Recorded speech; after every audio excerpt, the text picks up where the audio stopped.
আসসালামু আলাইকুম। কেমন আছেন সবাই? আশা করছি গ্রিন হারমোনি পরিবারের সকল সদস্য অনেক অনেক ভালো আছেন। আমিও আলহামদুলিল্লাহ আল্লাহর রহমতে অনেকটা সুস্থ আছি। মাঝখানে অনেকটা অসুস্থ ছিলাম, আল্লাহ পাকের ইচ্ছায় এখন অনেকটা সুস্থ আছি। চিকিৎসার জন্য আমি ঢাকায় গিয়েছিলাম কিছুদিন আগে। তো ঢাকায় যাওয়ার আগে এই কলমি শাকগুলো আমি বসিয়ে গিয়েছিলাম পানির মধ্যে। তো তখনকার যে পরিস্থিতিতে তখন আমি ভিডিওটা শ্যুট করেছিলাম, কেবল কচি কচি পাতা গজিয়েছিল, দেখতে বেশ ভালোই লাগছিল। এর আগেও আমি কলমি শাক পানিতে বসিয়েছিলাম, কারণ কলমি শাক আমার বেশ ভালোই লাগে পানিতে বসাই, কারণ আমি মাটিতে এখানে বসানোর বেশি একটা জায়গা নেই, তাই পানিতে বসাই।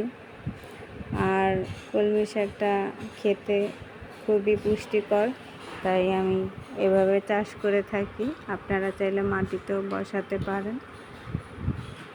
এই যে দেখুন পানিতে কি সুন্দর করে গ্রো হচ্ছে কলমি শাকটা। আমি যখন ঢাকায় গিয়েছিলাম তখন সবগুলো গাছই বেশ তরতাজা দেখে গিয়েছিলাম, কিন্তু ঢাকা থেকে আসার পর সব কিছু বেশ উল্টোপাল্টা হয়ে গিয়েছিল। কলমি শাকগুলো বাদে বাকি গাছগুলোর অবস্থা খুবই শোচনীয় ছিল। কলমি শাকগুলো গোড়ার দিকটা খুব একটা বেশি ভালো ছিল না, উপরের দিকটা তাও কিছুটা শাক হলদেটে হয়ে গেছে, আবার কিছুটা শাক দেখুন বেশ মাশাআল্লাহ তরতাজা আছে। পানি শুকিয়ে গেছে গাছগুলোর, কারণ আমি বাসায় ছিলাম না, যত্ন নেওয়ার মতো কেউই ছিল না। সব গাছগুলো কেমন একটা নিস্তেজ হয়ে গেছে, দেখুন পানি একদমই নেই। কলমি শাকের গোড়ার পানিগুলো একদম শুকিয়ে গেছে, তাই এই অবস্থা। গাছগুলো একদম পানির গোড়ার দিকে চলে গেছে, শিকড়গুলো কেমন একটা পচে পচে গেছে, কারণ হচ্ছে পানি দেওয়া হয়নি ঠিক মতো গাছের গোড়ায়, তাই এই অবস্থা। বন্ধুরা, আমার ভয়েসটা আসলে আমি দুপুরবেলা দিয়েছিলাম, আশেপাশে অনেক নয়েজ আসছিল, কিছু মনে করবেন না। আর আমার শরীরটাও খুব একটা ভালো নেই, তাই ভয়েসটা খুবই উইক শোনা যাচ্ছে, প্লিজ ক্ষমার দৃষ্টিতে দেখবেন। আদা গাছের গোড়াটা দেখুন কেমন স্যাঁতস্যাঁতে হয়ে গেছে। আমি বাসায় থাকলে এরকমের হতো না, আমি মাঝে মধ্যে পানি চেঞ্জ করে থাকি। তো আজ দেখুন প্রত্যেকটা গাছের গোড়া কি অবস্থা হয়ে গেছে, মাটি একেবারে শুকিয়ে ঠনঠনে হয়ে গেছে। কেউ বাসায় যারা ছিল তারা কেউই গাছের গোড়ায় এক বিন্দু পরিমাণে পানি দেয়নি। আমার যে পরিমাণে কষ্ট আর রাগ হচ্ছিল কি বলবো, কিছু বলার ছিল না। আমি কিছুই বলিনি, কাউকে কিচ্ছু বলিনি। যারা ছিল বাসায় কেউ আমার গাছগুলোর একটু যত্ন নেয়নি, একটু পানি দেয়নি। খুব কান্না পাচ্ছিল গাছগুলোর জন্য, কিছু বলিনি আমি। আমার অনেক অনেক কষ্ট লেগেছিল গাছগুলোর জন্য, কি বলবো, কিছু বলার নেই। যার জিনিস তাকেই যত্ন নিতে হয়, একজনের জিনিসের প্রতি আরেকজনের মায়া কখনোই থাকে না, এটা বরাবরই। আর কিছু বলার নেই, আমার কখনোই কিছু বলার নেই এই বিষয়ে, বলবো না কখনো। আজকে আমি গাছগুলোকে একদম গোছল করিয়ে দিব। প্রতিটা গাছে ফুল শুকিয়ে শুকিয়ে গেছে। এই ফুলগুলো যদি ভেঙে না দেয়, বাসায় থাকলে আমি অবশ্যই প্রত্যেক দিন ভেঙে দিতাম, তাহলে নতুন নতুন আরও ফুল আসতো। সব ফুলগুলো ভেঙে দিলে শুকিয়ে যাওয়া ফুলগুলো গাছের এনার্জি নষ্ট করে দেয়, তাহলে নতুন ফুল আসে না। আমি সবসময় সেটা করে থাকি, কিন্তু আমি তো বাসায় ছিলাম না, এগুলো কে করবে। আজকে আমি প্রত্যেকটা গাছ একদম গোসল করিয়ে দিব। এত এত এত পরিমাণে পানি দিয়েছি, গাছগুলো একদম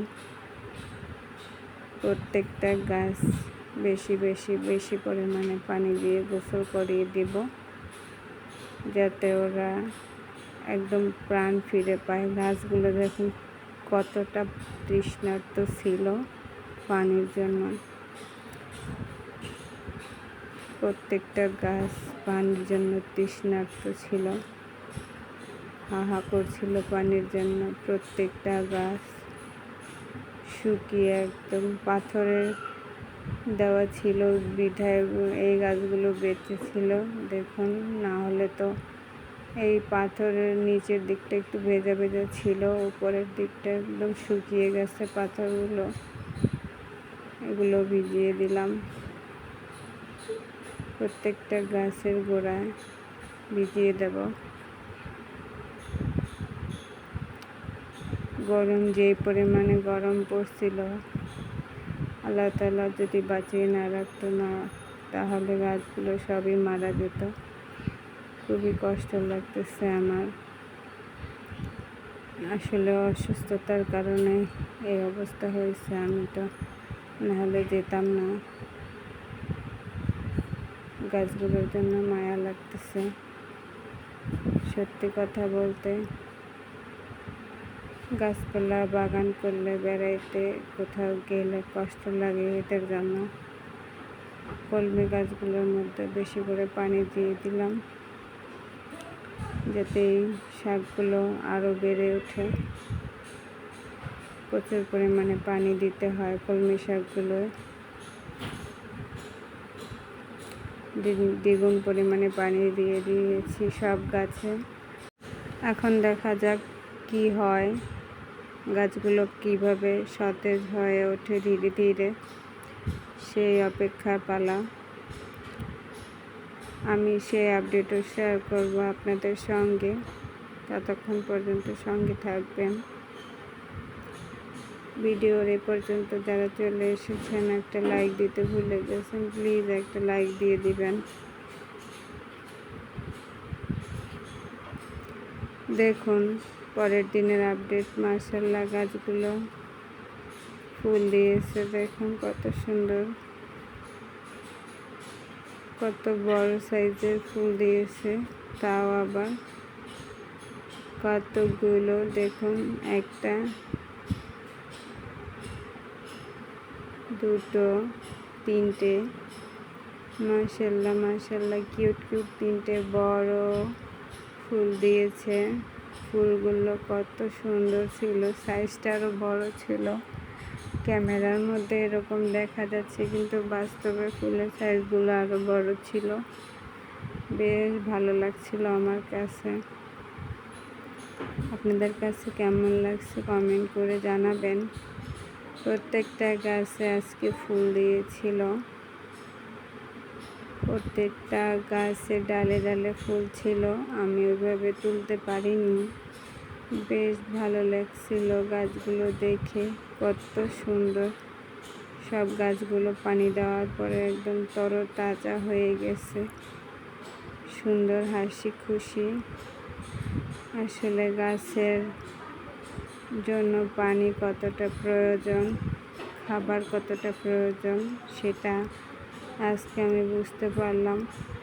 প্রতিটা জিনিসের জন্য, মানুষের জন্য ঠিক এইরকমভাবে সব কিছুর জন্য খাবার পানি কতটা জরুরি, সেটা আমরা বুঝতেই পারি না, বুঝতে চাই না অবশ্য।